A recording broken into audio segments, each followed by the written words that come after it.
Sí, sí, sí.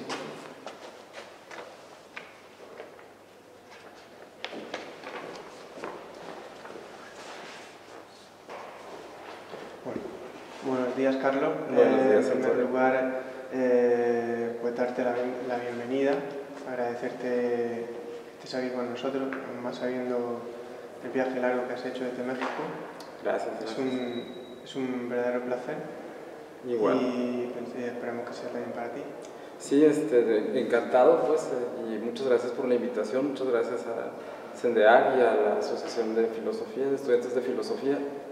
Encantado de estar aquí con ustedes.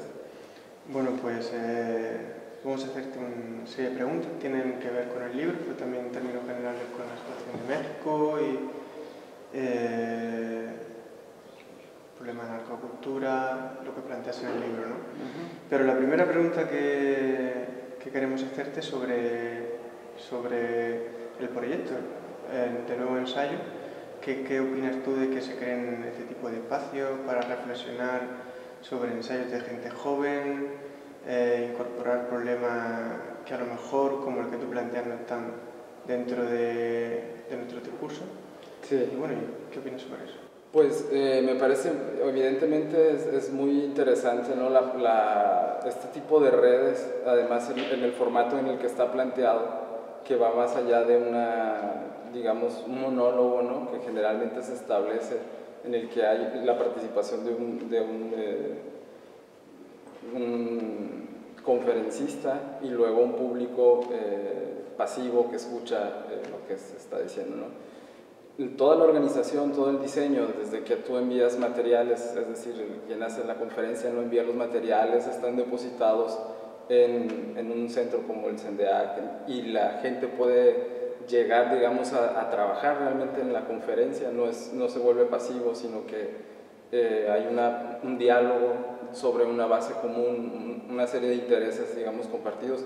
Creo que el formato es muy, muy interesante y permite en un principio pues llegar a un diálogo que genere acuerdos, digamos, al menos en el nivel conceptual en este caso, ¿no? Y que a partir de ahí ya se pueden generar participaciones de otro tipo en el ámbito de cada uno de quienes estemos participando en el proyecto. Creo que la ventaja de que sean autores jóvenes, y pues quizás hablo desde, digamos, mi trinchera, es que suelen ser discursos que, aunque pueden pecar de ingenuos o como son proyectos que van comenzando, incluso pueden resultar un poco inconsistentes, sin duda la novedad de las propuestas puede balancear y equilibrar los mismos discursos, ¿no? Entonces, creo que tiene muchas más bondades que las dificultades que represente este tipo de formatos, ¿no? Entonces, pues este tipo de diálogo, sobra decirlo, que es lo que nos está haciendo falta en general en la manera que estamos imaginando la realidad del siglo XXI, o como debemos pensarlo, creo, sin que suene normativo, pues, sino como una alternativa, pero una muy buena alternativa para pensar el siglo XXI, ¿no? Generar este tipo de diálogo, sobre todo en ese formato, te digo, que todos tengamos una base conceptual común sobre la que podamos empezar, ¿no? Y bueno, sabes que uno de los organizadores del proyecto es la Asociación de Estudiantes de Filosofía. No sé si hay algún caso en México, si también allí se trabaja en ese sentido. ¿Qué opinas tú de que organizaciones, por decirlo así, ciudadanas, trabajen dentro de la institución pública y se conviertan en sujetos que deciden y que al final gestionan problemas y son ellos los que colaboran para pensar? Sí, siento, o sea, aquí lo interesante es que la asociación, en este caso de estudiantes, digamos que se inmiscuya, ¿no?, en la programación de la propia institución pública. Eso, pues yo creo que no solo en México, sino en muchas partes del mundo resulta inédito. Lo que hay en México es una coparticipación en la que sigue siendo la posición dominante, digamos, de la institución, en la que dice, oye, te invito, pero bajo mis términos, bajo mis normas, y te voy a dar un crédito dentro de la organización, ¿no? Entonces es muy limitada realmente esa colaboración. aquí por lo que se ve en el proyecto, pues lo que alcanzamos a ver del proyecto es realmente un interés compartido, un diálogo común entre la parte institucional, digamos, y la organización civil, por decirlo de alguna manera, ¿no? Entonces creo que eso enriquece muchísimo la propuesta de las dos partes y por supuesto que quienes venimos a dialogar pues ahora sí que con toda una comunidad, y eso es muy rico. Creo que es un esfuerzo pues importantísimo, ¿no? En ese sentido que va hablando no solo de inclusión, pues, sino de una preocupación ciudadana. Las instituciones se vuelven solo en los medios en los que los ciudadanos expresan sus preocupaciones. Y en el caso mexicano, te digo, sigue siendo, como decimos allá, muy paternalista aún la posición de las instituciones. Aunque hay también asociaciones estudiantiles, hay organismos ciudadanos, es muy difícil que logren integrar una misma propuesta. Bueno, tú eres licenciado en Periodismo y Letras, ¿no? Además dedicas un capítulo en el libro al problema de la afasia. Sí. Y además, te voy a citar, dices que el asesinato de los comunicadores, la falta de una jurisdicción clara y la interpretación social de los hechos son reacciones culturales al problema del narcotráfico, respuestas construidas desde la disonancia cognitiva y la afasia lingüística. Sí. Pensamos que tal vez en el otro extremo, aunque no por ello, y me vas a corregir tú, estaría el problema de la espectacularización. Sí. De la realidad, que lleva por ejemplo a que, como hemos hablado, ¿no?, que se focalicen sobre las muertes en México, sí, y luego no se hable de lo que tiene lugar a lo mejor en Estados Unidos, ¿no? Claro. Pues queríamos preguntarte sobre eso, si podrías hablarnos sobre cuál crees tú que es la función del periodismo en esa situación y cuál es la situación a día de hoy en México. Bueno, creo que los dos extremos forman parte de la misma fase, la misma disonancia, tanto el grito de alarma, digamos, que tampoco ha servido para resolver el problema, como el silencio. A mí me preocupa, sinceramente, que en estos momentos, en este año que va a haber elecciones presidenciales en México, nadie ha logrado presentar una propuesta seria sobre el tema del narcotráfico y que incluso de manera como si fuera un eufemismo se le llama un problema de seguridad, cuando evidentemente el narcotráfico no es solo un problema de seguridad, pues sino es un problema más complejo que se ha querido reducir a eso. Los asesinatos a periodistas continúan en el país, pues hace un par de semanas se han contado más o menos 6 asesinatos de periodistas. Y mientras tanto la prensa o el periodismo en general, la comunicación en general en México sigue privilegiando el conteo de muertos, el close-up a los desmembramientos, etcétera, que tampoco ayudan a presentar una política pública real sobre el tema del narcotráfico, ¿no?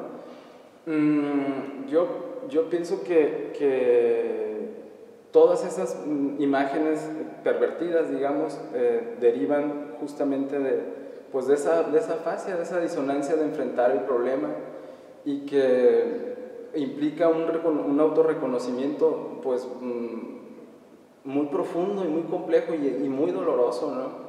Yo enmarcaría la guerra del narcotráfico en México dentro de las grandes catástrofes de la humanidad. ¿Por qué? Por los 120,000 desplazados que ha generado en los últimos 6 años, por las 60,000 muertes que ha habido en los últimos 6 años también, y que dentro de ese marco de las grandes catástrofes o las grandes tragedias, digamos, humanas, pues evidentemente tendremos que pasar por un periodo de reconstrucción y de restitución como nación. En ese sentido, creo que el primer paso en realidad es comenzar a imaginar ese nuevo estado de las cosas en México. Decir, ok, estamos inmiscuidos en el problema del narcotráfico, hay muchas circunstancias que nos llevan a estar aquí, pero no podemos seguir ni matándonos ni saliéndonos del país, ¿no? ¿Cómo vamos a hacer para restituir?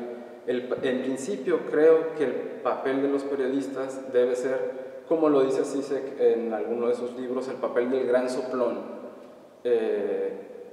Y en ese sentido, la comunidad debe de darle una protección especial a esa voz, ¿no? No a solo al periodista como agente, sino como el gran soplón de la comunidad. Y en ese sentido la comunidad debe de ayudar a la imposición de un terror, digamos, productivo, aunque suene un poco drástico. Pero ¿en qué sentido es? Bueno, el periodista es quien se da cuenta de la colusión entre crimen organizado, autoridades y la producción económica, ¿no? Y entonces debe de generar esa información, pero toda la comunidad debe asumirla como propia y estar a la defensa de eso. El periodista no es un agente aislado, pues tiene que estar inmiscuido en la comunidad. Igual es un trabajo comunitario, no puede ser de otra manera aproximarnos a la solución al problema. Porque tomar la palabra en México supone un riesgo. Un riesgo muy grande. Sí, pues es el país donde el ejercer el periodismo equivale a ser corresponsal de guerra. Cualquier nivel de periodista, pues es un corresponsal de guerra. Entonces, de hecho estaba leyendo una serie de estudios que refieren que incluso los traumas psicológicos de un periodista en México son más grandes que los de un corresponsal de guerra, ¿no? Y vuelvo a insistir en que el tema no es ver como una especie de fetiche del periodista, sino efectivamente integrarlo a las necesidades de la comunidad, ¿no? ¿Y tú que has residido aquí 3 años en España? Sí. ¿Qué opinión te merece el periodismo que se hace aquí? Pues yo creo que evidentemente son otras circunstancias, ¿no? Enfrenta otro tipo de problemáticas, otro contexto. En México pues hay una posición muy radical y la verdad es que hay ciertos sectores del periodismo español que me parecen muy buenos, desde la redacción, digamos, el formato en el que se presenta, hasta lo que se llama periodismo de investigación, el nivel de investigación que se hace. Por otro lado, veo una preocupación muy fuerte de estar actualizados en temas de tecnología y vincularlos con el manejo de la información, y yo creo que eso es muy interesante. Me parece que donde se vuelve más débil el periodismo español es justamente cuando ha debilitado su posición ideológica, que es algo que está permeando a todos los sectores, ¿no? de la discusión política, digamos, de la cosa pública en ese sentido. Yo creo que es ahí donde, en su debilitamiento ideológico, donde el periodismo, y eso también sucede evidentemente en México, pierde una verdadera participación en esa discusión de lo público. Y ahí es donde yo veo que el periodismo español se ha debilitado mucho. Y no quiero ser un mal visitante, pues, ¿no? Pero habría que revisar simplemente la barra de televisión que se ve a nivel nacional. Y te puedes dar cuenta de ese debilitamiento, espectacularización, fetichización de la realidad, mediatización, etc. Y es ahí donde lamentablemente pierde mucho peso, ¿no? La participación de los medios de comunicación en la discusión pública. Y bueno, por seguir con el problema de la fascia, que a nosotros nos ha parecido un tema básico, en alguna ocasión señala que existe una dimensión inenarrable de la violencia. Sí. ¿Cómo entiendes tú esta cuestión? Y por otro lado, ¿crees que dicha fascia responde a un modo de entender la realidad fabricada o construida a partir de los contextos occidentales? Sí, yo creo que justamente es eso.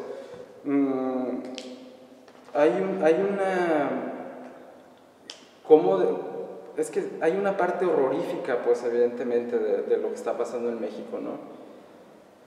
¿Cómo hemos sido, hablo desde ahora del contexto mexicano, ¿no? Cómo los mexicanos hemos ignorado, hemos dejado pasar tanto tiempo y no hemos reaccionado ante la situación. Supongo que hay una especie de espasmo ante el horror, pues, ¿no? Y además una negación de esa realidad. Insisto con las cifras, que no son solo cifras, pues podría dar ejemplos de testimonios para hacerlo más cercano, pero incluso nada de eso nos parece dar cuenta de lo que está pasando en el país. Y entonces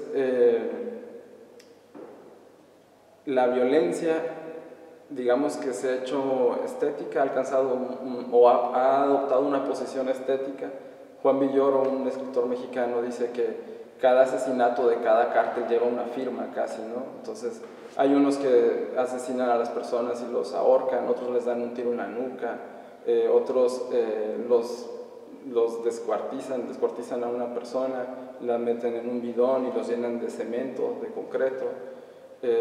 Cada cártel parece que tiene su firma, ¿no? Su forma particular de expresar, pero pues evidentemente son grados absurdos ya de violencia, en lo más espectacular. Pero lo que también ha omitido la sociedad mexicana es que todas sus estructuras, incluso jerárquicas, participan en la elaboración de esa violencia. Y eso es lo que a mí como ciudadano me preocupa más, pues, ¿no? Que justamente no logremos ver que al ingresar a una oficina pública en México muchas veces va implícita no porque te traten agresivo el funcionario, sino por la estructura que hay que recorrer para gestionar tu estancia en esa oficina, ¿no?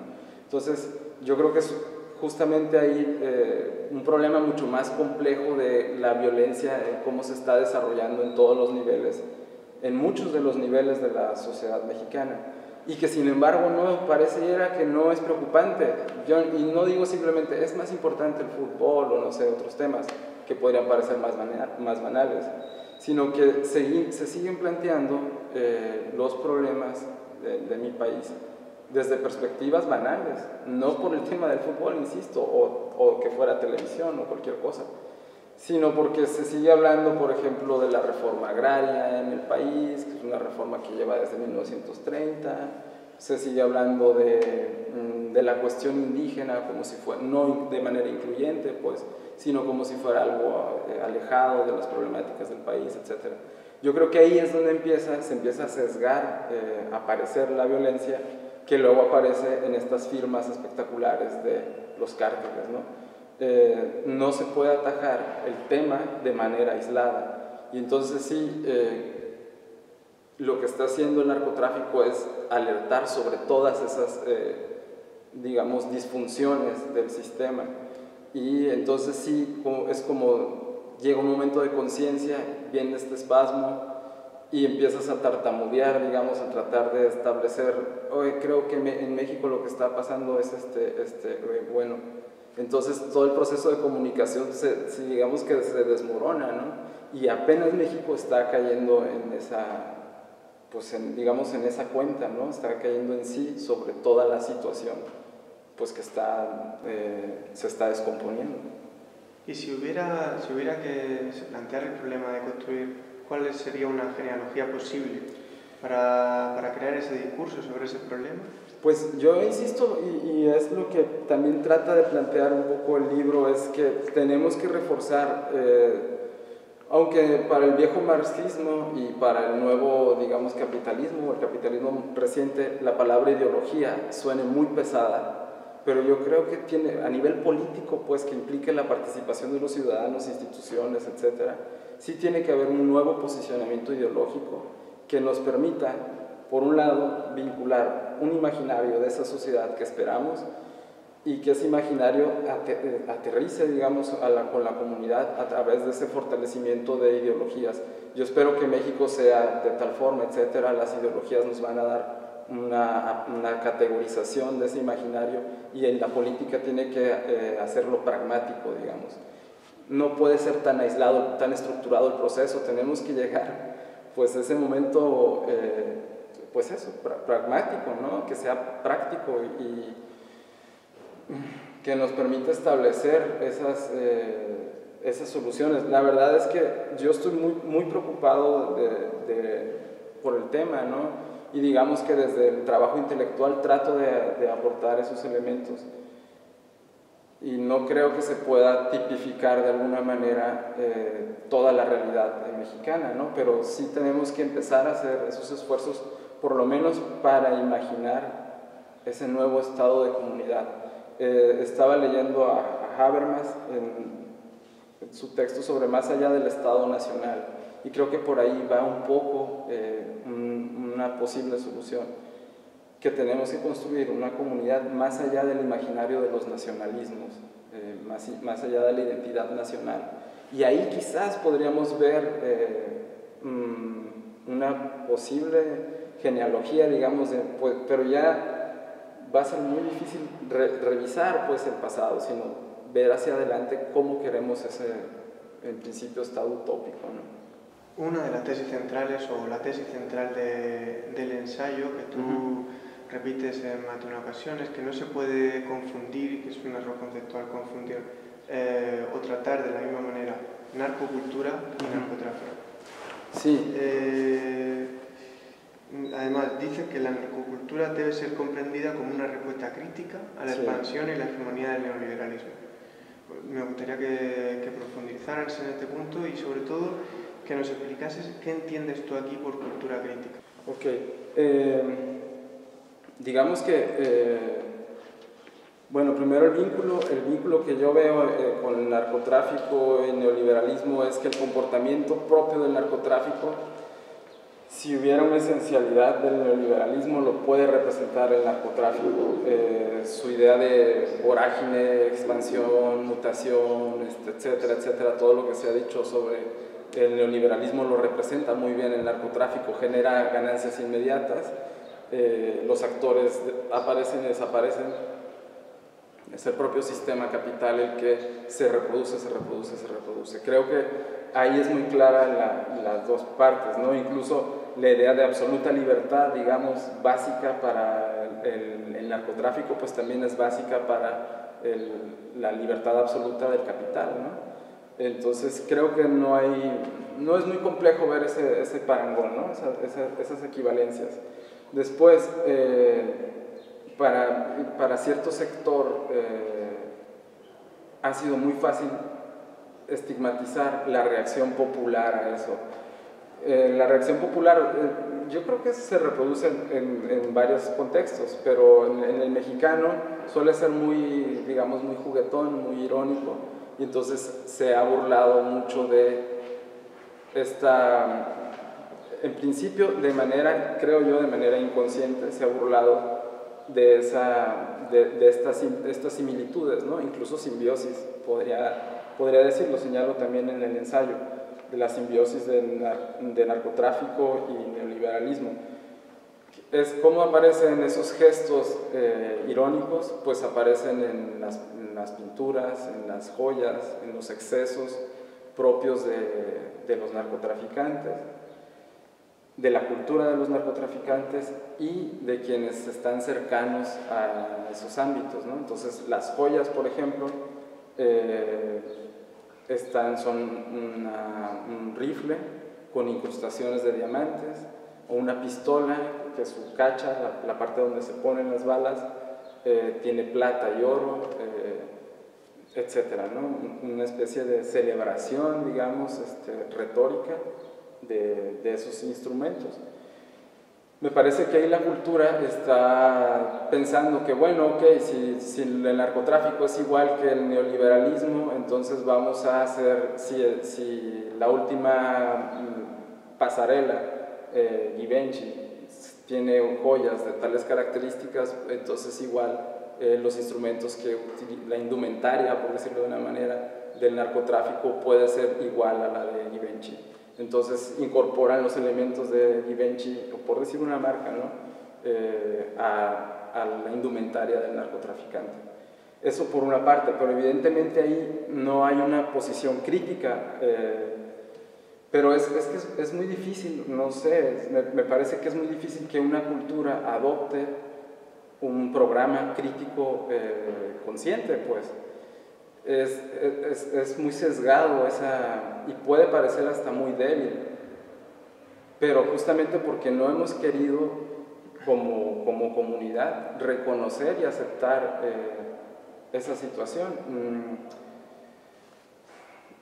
En este sentido del periodismo como el gran soplón, creo que el periodismo o la comunicación en general, los medios de comunicación alcanzan a observar esas similitudes Y desde la debilidad, muchas veces, del discurso de los medios de comunicación lo exhiben. Y es donde, digamos, ciertos sectores de la sociedad pueden ver esa similitud. No creo, insisto, porque creo que sí es muy interesante que hagas esa crítica al concepto de cultura crítica, ¿no?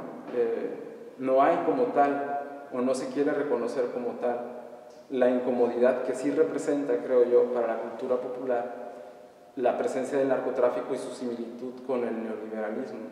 Pero creo que es el proceso de interpretación nos debe implicar otra vez a todos.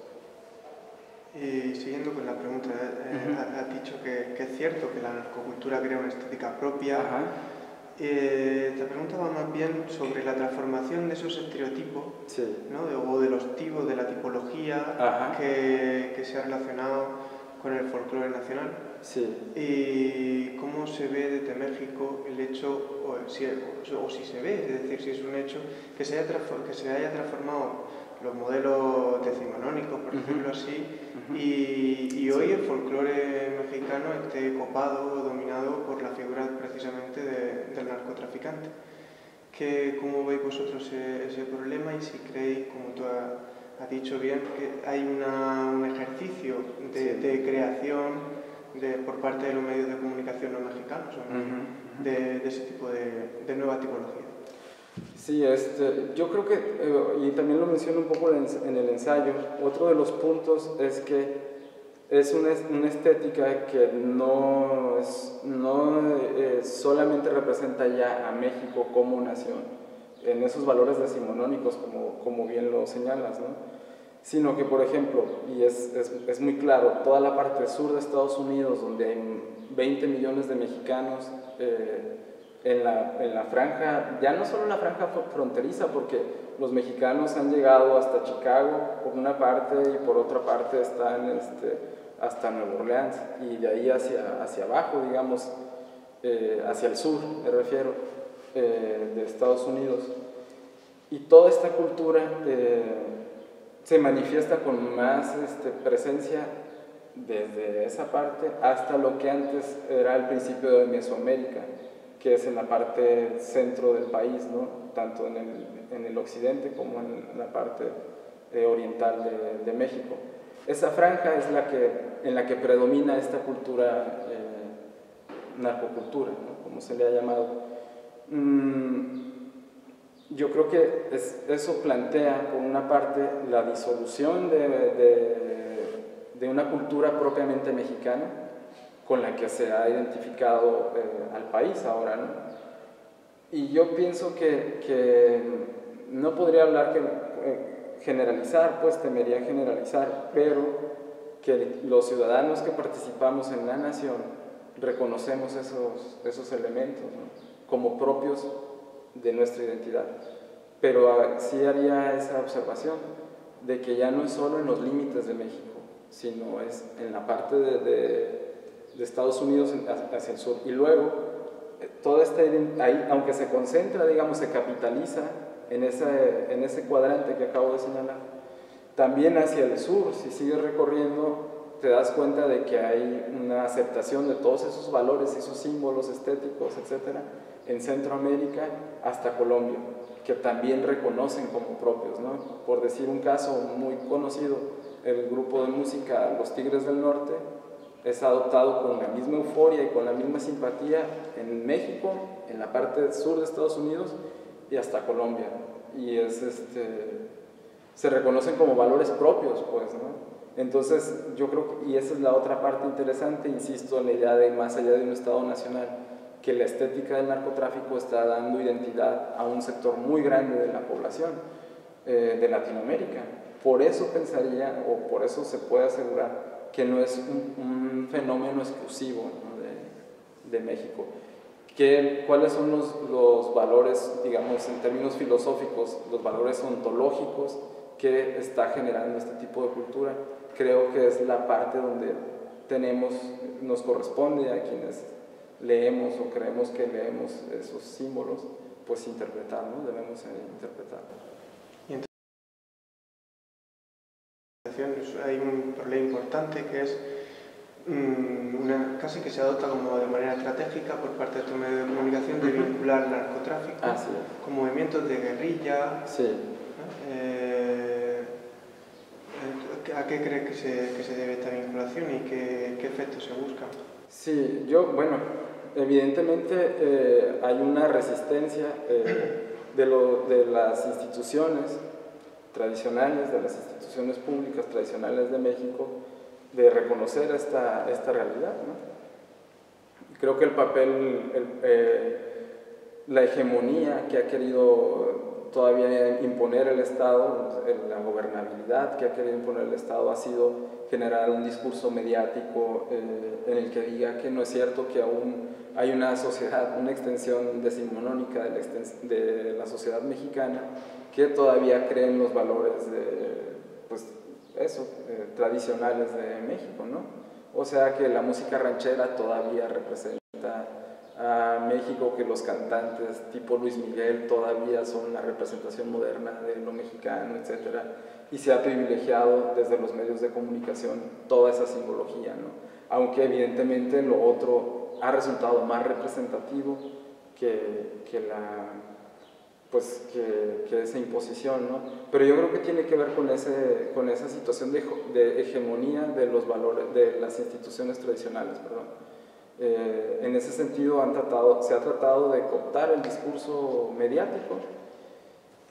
Responde, insisto, a ese problema afásico, pues, ¿no? De ese problema disonante el problema del narcotráfico responde a una cuestión de marginalidad. Yo digo que el principio debe ser atajado como un problema de economía social y de salud pública.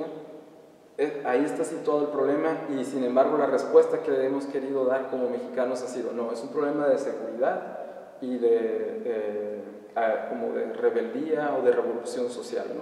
Ahí ya lo han querido establecer, y se han apoyado mucho del discurso mediático, o los medios han entrado solo con el discurso oficial, y entonces hay esa disonancia entre el problema y las soluciones que se plantean, ¿no? El discurso mediático ha fortalecido o pretende fortalecer la posición oficial, digamos, del problema. Y hay un aspecto que tú señalas de la cohesión social que producen ciertas prácticas asociadas al narco, incluso fuera de México, entre los migrantes a Estados Unidos. ¿Qué importancia tiene esto en la construcción de una cultura popular internacional? Sí. Y más importante aún, si no supone esto la conformación de organizaciones sociales perfectamente sólidas y consistentes, sobre las que no se puede intervenir de ninguna manera. Insisto, esa es la parte más alarmante en el sentido de que es lo más visible. En México ahora hay asesinatos entre familias, digamos, como la vieja leyenda de las mafias, ¿no? La familia Corleone contra la familia lo que sea. Entonces en México es como la familia Pérez contra la familia Gómez, que se están peleando, ¿no? Al mismo tiempo, en la región de la familia Pérez y en la región de la familia Gómez se están generando estructuras de identidad que superan por mucho los valores tradicionales mexicanos. Y que eso se ha extendido otra vez hacia el sur de Estados Unidos y luego ha bajado a través de estos procesos, digamos, estéticos, ¿no? De imaginarios simbólicos que se han ido generando. Por un lado, ¿cómo entendemos esas nuevas comunidades? Y por otro lado, ¿cómo entendemos que haya enfrentamientos entre esas comunidades? Yo creo que es el gran... pues como investigadores, me limitaría a decir eso, pues es la gran necesidad o la gran urgencia para resolver el problema, para aportar elementos para resolver el problema. ¿Qué sucede? Por ejemplo, ciertas prácticas en las comunidades migrantes, ciertas prácticas de tipo religioso, de convivencia social, que se generaban en un pueblo muy pequeño, en una comunidad muy pequeña al sur de México, o centro-sur de México, cuando migran hacia el norte la reproducen. Si los domingos se iba a rezar al santo patrono de la localidad, bueno, cuando llegan al sur de Estados Unidos siguen practicando esa costumbre. Si los fines de semana jugaban en una liga de fútbol de provincia mexicana, cuando llegan allá los migrantes crean su propia liga de fútbol y van a jugar todos los domingos. Y cuando se cruzan esas costumbres, esos rituales, digamos, se cruzan con los valores, por ejemplo, generados por el narcotráfico o la narcocultura, perdón, más bien, pues obviamente se adoptan y se incorporan y se crea una comunidad ya de por sí establecida. Es cierto que los valores que proyecta la narcocultura muchas veces son una imposición violenta de cierto poder de representación. En general, si uno revisa las letras de los narcocorridos, lo que vienen a decir, aquí estoy presente, no me importa si alguien dice lo contrario. ¿Sí? Eso ha dado más cohesión social, todos estos elementos en la comunidad migrante le ha dado más cohesión social que el pensar que hay una bandera tricolor o que hay una constitución por la que se jura lealtad, etc., ¿no? Evidentemente eso queda por completo desplazado en la praxis de las comunidades, ¿no? Entonces, temo ser moralista, pues, ¿no? Temo caer en un discurso moralista en la que yo diga, no, pues es que tenemos que revisar los valores que está proyectando ese tipo de cultura. No es mi interés, pero sí tenemos que revisar cómo se está construyendo esas comunidades. ¿Por qué? Porque luego viene el segundo problema que planteaba en esta pregunta, que es el enfrentamiento entre las comunidades. Dado que son, otra vez, valores ideológicos tan cerrados, tan pequeños, tan débiles, son sensibles ante la aparición de otra comunidad con sus propios valores, con su propia constitución comunitaria. Y eso provoca los conflictos constantes, ¿no? Y vuelvo con lo que decía de un nuevo Estado Nacional o de una nueva concepción del Estado Nacional que tiene que incluir las visiones de esas comunidades, ¿no? Tiene que haber una especie de acto de reconciliación, como los que ha habido en otras tragedias de la humanidad, ¿no? Que dicen, ok, nos da vergüenza, asesinamos a 6 millones de personas, desplazamos en 1930 a 200,000 ciudadanos y tenemos que reconocer que hicimos eso. En México también tenemos que reconocer que los mexicanos estamos matando a 10,000 personas por año y que estamos desplazando a 20,000. Y tiene que aceptarse con dureza, pues. Cuando produce esa cohesión social, entendemos que también permite subsistir a mucha gente, pero al mismo tiempo señala que no se puede reducir el problema del narcotráfico a un problema de pobreza. Ah, sí. Sí, por eso creo por eso insisto en, digamos, la definición más clásica marxista de la economía social. O sea, no es solamente un problema de demanda y de compra y demanda, ¿no? y de un valor económico, pues no solo es porque la gente en México sea pobre, o hay muchas poblaciones en el mundo que pasan por momentos de pobreza y que sin embargo no tienen este recrudecimiento de violencia o no se dedican a la ilegalidad, pues, porque eso sería reducir el problema pues a un problema local, y yo creo que no, en principio no es solo un problema local. Y luego yo creo que tiene que ver, porque yo creo que el problema de no representatividad dentro de los nuevos sistemas nacionales se ha manifestado de diferente forma de acuerdo a las condiciones de cada cultura. Entonces, el problema es que muchas veces una persona, un ciudadano mexicano, no se siente representado ya por los viejos valores, y que lo que sí le da representatividad, ya sea solo por un momento, es el poder hegemónico que le brinda el narcotráfico. O sea, un narcotraficante no solo tiene tanto dinero, sino tiene tanto poder, digamos, como un diputado o un alcalde. Y yo creo que esa es la necesidad que expresa el narcotráfico, la necesidad de participación en una comunidad, que no hay que ser narcotraficante, sino un consumidor de narcocultura para sentirlo, para sentir esa satisfacción por un momento al menos de que sí participas en la construcción nacional, pues o en tu comunidad, ¿no?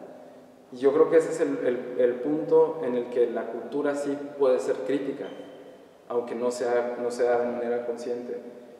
Por eso no se puede reducir el problema a un problema de pobreza, que es como lo ha interpretado en principio el gobierno, ¿no?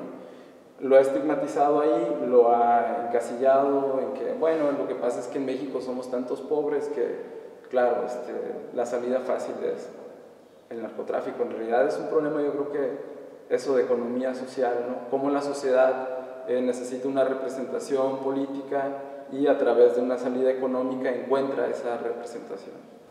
En línea con eso también señalas que no se puede reducir el problema del narcotráfico a una sociedad, claro, sino que su contexto adecuado es una temporalidad, es el siglo XXI. Sí, yo creo que lo digo quizás más por intuición, ¿no? Evidentemente que con certezas, pero yo pienso que si hay síntomas de descomposición de todo un sistema, son actividades como el narcotráfico.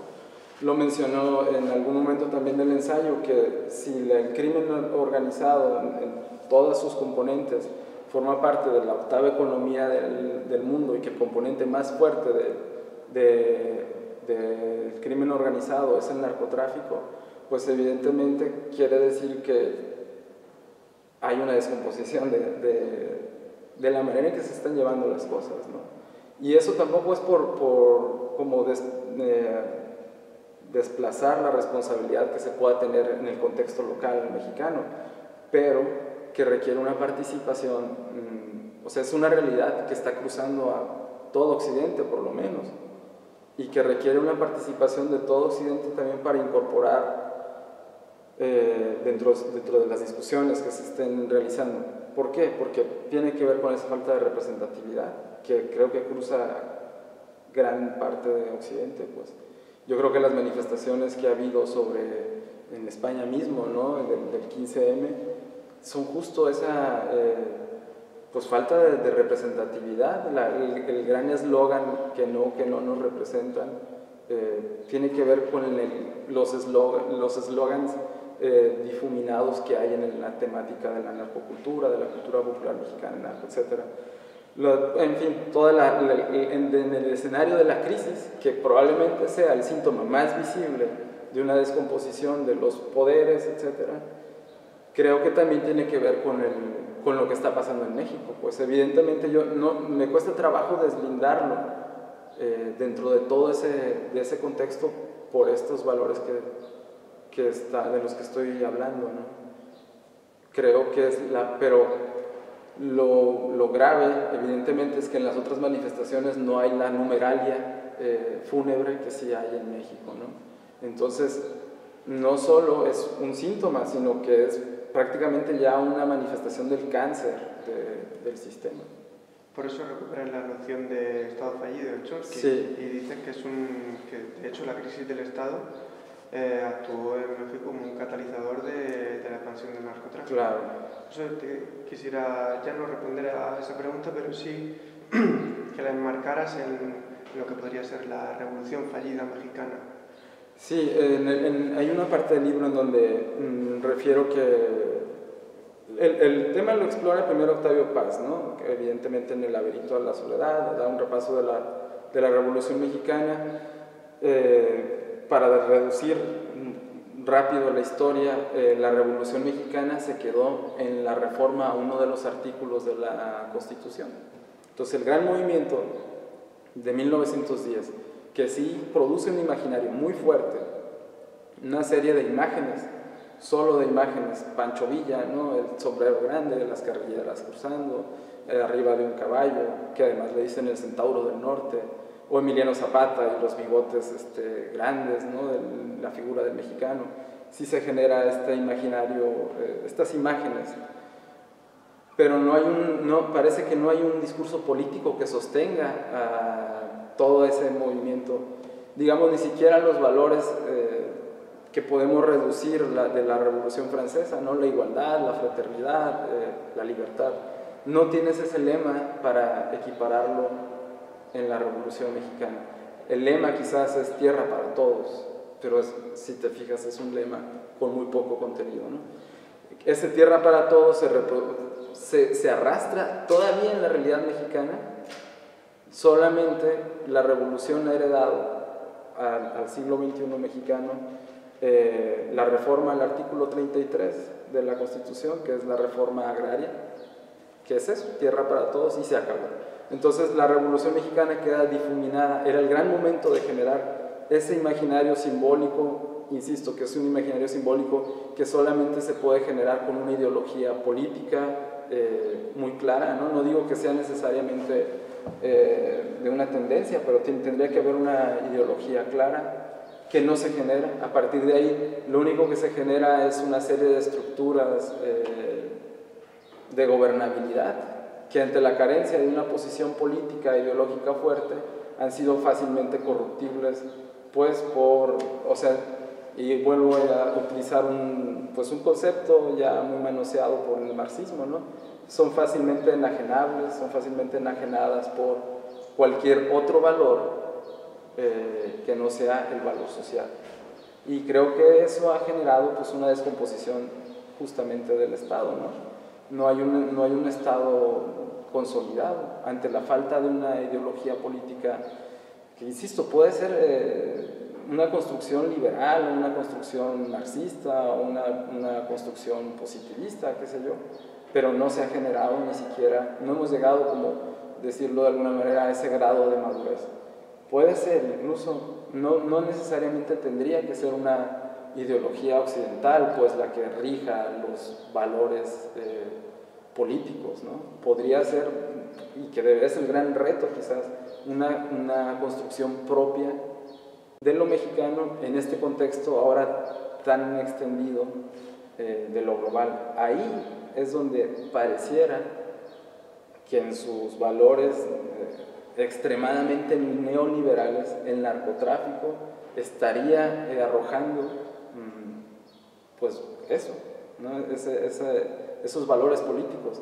Y yo creo que ahí es la verdadera crítica al narcotráfico, que los valores que está generando para el Estado mexicano, pues el problema no es que sean, claro, es un primer problema, pero no es el problema de fondo que sean de la criminalidad, sino que esa criminalidad es derivada en realidad del comportamiento neoliberal, pues, ¿no? Y si lo lees así, el Estado mexicano, pues evidentemente es un Estado fallido, que en la parte más visible no alcanza a responder a los problemas de seguridad de la población, no alcanza a responder a los problemas de seguridad social de la población, no da representatividad, pero esa es la parte ya más visible, ¿no? Yo creo que es necesario hacer toda la otra revisión.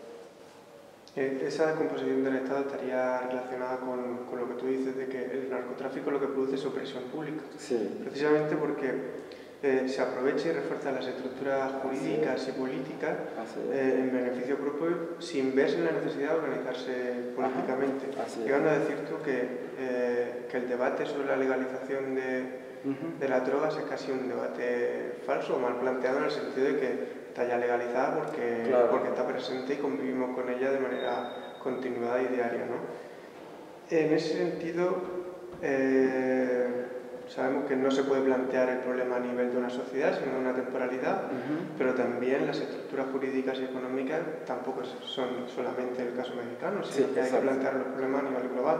Entonces, ¿tú crees que el narcotráfico es el gran invisible del siglo XXI? Pues sí.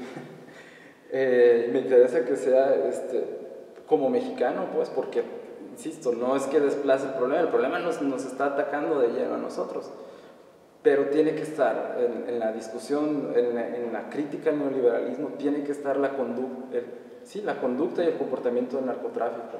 Reconocer que la criminalidad está acompañando al sistema neoliberal, digamos, ¿no? Que es el gran síntoma de que el neoliberalismo no está funcionando, como está planteada, ¿no? Las crisis cíclicas, la opresión que genera sobre las personas, sobre los individuos, etcétera, etcétera. ¿Quieres un ejemplo sobre lo malvado, o sí, lo malvado en ese término incluso moral, ¿no? que puede ser el neoliberalismo? Está el narcotráfico. ¿Quieres una representación gráfica del grado de descomposición al que puede llevar a una sociedad el neoliberalismo? Está el narcotráfico. Yo creo que sí, es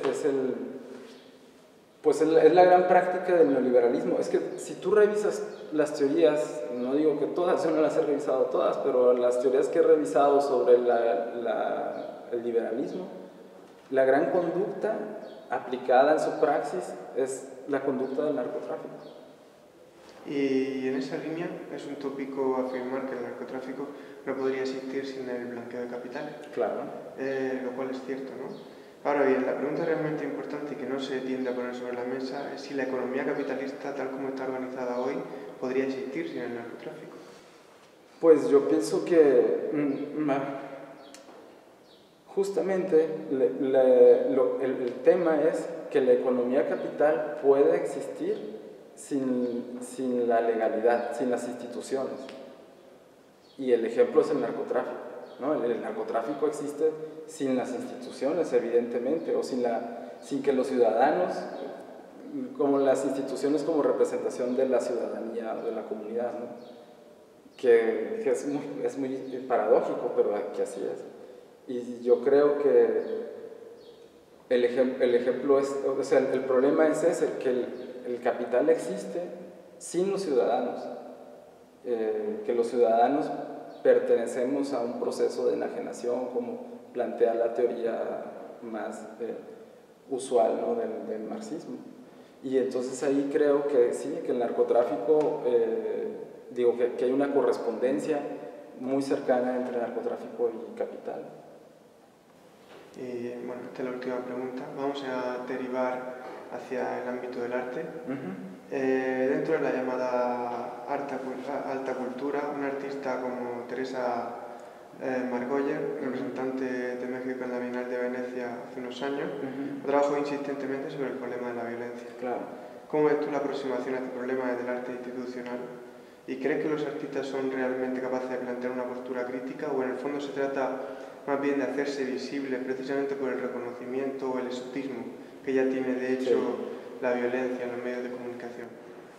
Lo primero yo creo que es fundamental. Si alguien ha hecho, digamos, una labor por hacer visible la cultura popular, han sido los artistas. Evidentemente, pues los grandes cronistas han sido los escritores de la llamada narcoliteratura, ¿no? Los grandes cronistas de esa realidad. Ha sido fundamental para hacer visible el problema, ¿no? A nivel estético, etc. Y luego ya, pues, evidentemente lo que sucede con todo el arte, la capacidad individual, ¿no? de materializar el tema, pues le ha permitido una exposición más grande en algunos artistas y luego en otros, quienes han querido tomar el tema como un tema estético fundamental en su trayectoria. Y luego sucede lo que sucede con todos los ismos, ¿no? Quienes se han sumado como, acompañantes de lo que llamaba un poeta nicaragüense, Rubén Darío, a la caravana, pues dices eso, la caravana pasa.